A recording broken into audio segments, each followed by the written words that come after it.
که مزې غواړې دینداره شه، که سکون غواړې دینداره شه، که عزت غواړې دینداره شه، که راحت غواړې دینداره شه، که اعتماد غواړې، خوشحالي غواړې، که کور او بسارا باندې یو سړی درناوی غواړي، دا دې دینداره شه. که ځان سپکول غواړي، ذلیله کول غواړي، بې اعتمادي غواړي، د ذلت سره مخ کېدل غواړي، نو د الله او رسول مقابله شروع کړه. چې الله څه ویلي د هغې مخالفت کوه، ښه به ذلیله شه.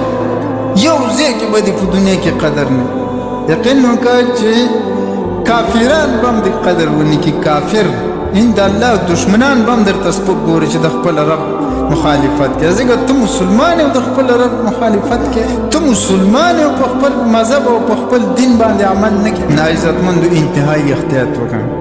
د نن نه تقواداره شه چې د ژوند په خوږو باندې پیش.